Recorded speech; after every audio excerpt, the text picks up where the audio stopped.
qui est parti sur la gauche. Ça bouge pas. Pour l'instant, ça ne bouge pas, ça ne réagit pas. Nicolas est parti.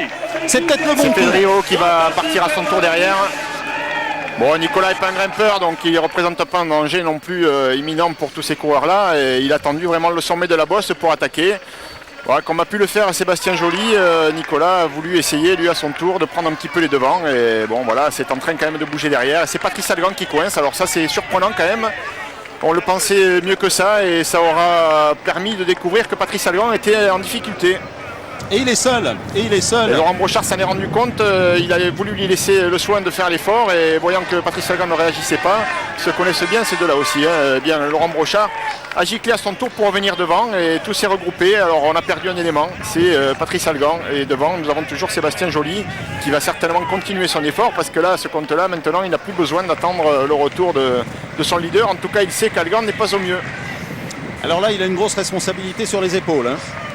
Algan a craqué. Il est en tête de la course, ouais. donc je veux dire derrière, tout à l'heure on hésitait peut-être à s'engager à fond parce qu'il y avait la présence de Patrice Algan qui est un puncher et qui grimpe très bien. Et maintenant on sait que Patrice Algan n'est pas super. Donc je pense que ça va bien rouler dans ce groupe maintenant.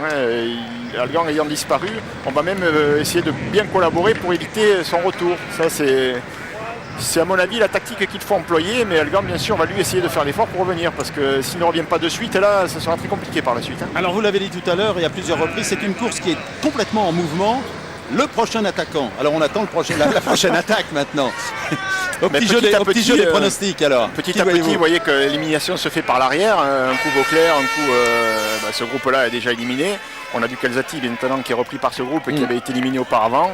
Algan est en difficulté, Vauclair l'a été auparavant. Je pense qu'il reste un petit peu plus de 2 tours. Et on n'est pas au bout d'une surprise, il va y encore y avoir des défaillances et c'est une course qui se fait à l'usure et le plus costaud en fait c'est le plus résistant qui va l'emporter. C'était intéressant de juxtaposer comme l'a fait Jean-Maurice les deux images, vous avez vu derrière, on est résigné visiblement, devant, on y va, on ne se pose pas de questions. Il s'alimente, Sébastien Joly, il est informé qu'Algan n'est pas super et qu'il va falloir poursuivre l'effort, donner le maxi, donc conscient qu'il n'était pas au bout de ses peines, il doit s'alimenter. 25 secondes, 25 secondes d'avance. L'écart est important encore, il faut persévérer bien sûr, mais si derrière ça continue de rouler, je pense que c'est pas perdu. Mais il ne faut pas lui laisser prendre 1 minute 30 parce que c'est un garçon, même s'il n'est pas grimpeur, qui sait rouler vite. Est-ce que ça roule derrière, Jean-René ? Écoutez, nous sommes derrière ce groupe de 5 coureurs qui effectivement est dans un faux plat descendant à autour de 90 km/h. Je regarde le curseur pour vous dire que ça roule et c'est Laurent Brochard qui actuellement assure le rythme de ce groupe avec dans sa roue Nicolas Jalabert. En 3e position, Sandy Cazard, puis John Gadret, puis Pierrick Fedrigo. Vous avez noté, bien sûr, en voyant les images, vous avez noté que depuis le moment où Patrice Algan a été en difficulté dans les derniers hectomètres d'ascension du Mont-Lambert, eh bien, les Bouygues Télécom, d'abord Pierrick Fedrigo, et c'était la première fois qu'il le faisait depuis que ce groupe de tête s'est constitué, et maintenant, avec Laurent Brochard, eh bien, les Bouygues Télécom, c'est incontestable, roule pour ne pas permettre à Algan de revenir avant que l'on arrive dans la ville de Boulogne. Ils savent que éliminer Algan, qui est un puncher, constitue quelque chose d'important dans leur stratégie d'une éventuelle victoire. Tout à l'heure, dans ce championnat de France, les 5 hommes de tête que nous suivons, là vous voyez, nous sommes sur une partie plate et nous sommes à plus de 50 km/h, 55 km/h. Vraiment, ça roule très très vite, très très fort dans la roue, les coureurs étant dans la roue de Laurent Brochard qui assure le rythme. Vous avez une bonne impression effectivement, on vient de nous indiquer que l'écart n'était plus que d'une vingtaine de secondes maintenant. Une vingtaine de secondes seulement entre les 5 coureurs et une attaque de Fedrigo qui va sans doute permettre de réduire l'écart encore. Sébastien Joly toujours en tête et il va aborder vraisemblablement en tête la dernière difficulté du parcours, tout au moins de ce tour. Voilà un grand virage à droite et là il va apercevoir effectivement la grande montée, la montée de la Porte Gaillol, 500 mètres. 500 mètres à 12%, et on n'aperçoit pas encore les poursuivants derrière. Oui, ils doivent pas être très loin. Ils vont pas tarder à virer à leur tour. Voilà, Sébastien Joly, seul dans la montée. Vous avez vu, il y a énormément de monde massé dans cette montée. C'est incontestablement la partie la plus spectaculaire. Et regardez derrière. Alors évidemment, il y a un effet de tassement avec la caméra, hein. Mais ils sont pas loin, ils sont pas loin. Il y a 20 secondes, comme tout à l'heure Beauclerc, il y a 20 secondes. Bien vu, bien vu. C'est l'écart approximatif, la caméra écrase l'image quand même. Et Sébastien Joly fait un bel effort, hein, et il résiste bien. Et derrière, Fedrigo en remet une couche. Et je crois que c'était tout à l'heure, en tout cas assez évident, lorsque Nicolas Jalabert attaquait dans la montée du Mont Lambert, Fedrigo était le plus entreprenant, celui qui a réagi de suite. Ça c'est instinctif et ça montre surtout des ressources que n'ont peut-être pas tous les autres. Fedrigo, on le voit, il met tout le monde dans le rouge là. Hein. Et Nicolas qui est juste derrière, Gadret aussi d'ailleurs. Gadret qui est l'invité surprise de cette échappée, je crois qu'on peut le rappeler quand même. Ils étaient deux seulement dans cette équipe. Il a sorti tout le monde de la roue. Était tout seul aussi.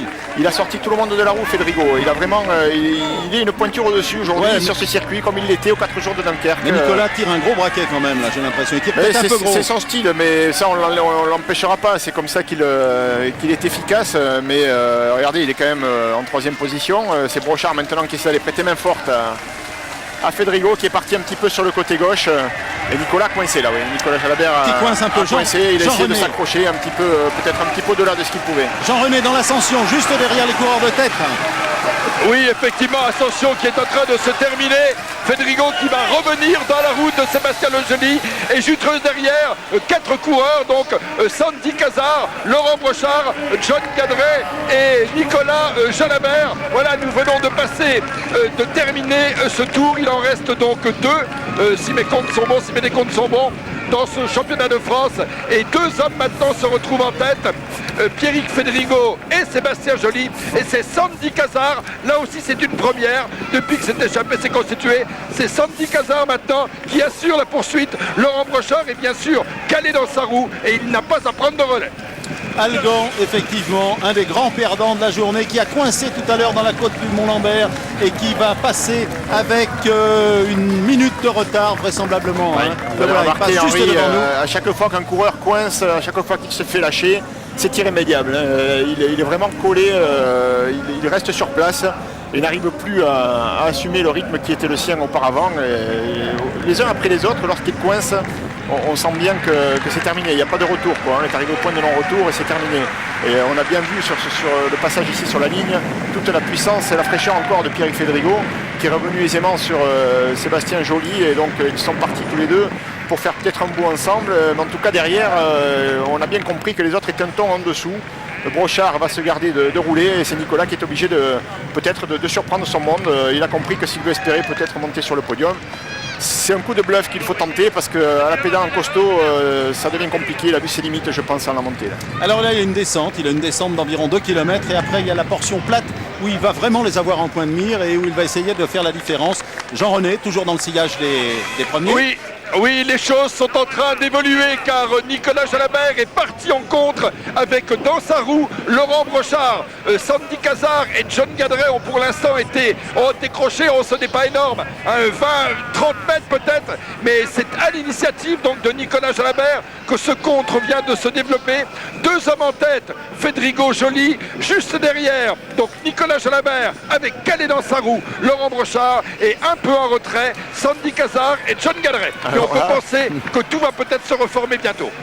Là, c'est trophée Baraki, hein. C'est chacun pour soi. Et... Par équipe de 2. Allez, on y va. Mais Fedrigo a l'avantage d'avoir un équipier de luxe derrière, à la personne de Laurent Brochard qui ne prend pas de relais, donc à Nicolas Jalabert. C'est normal.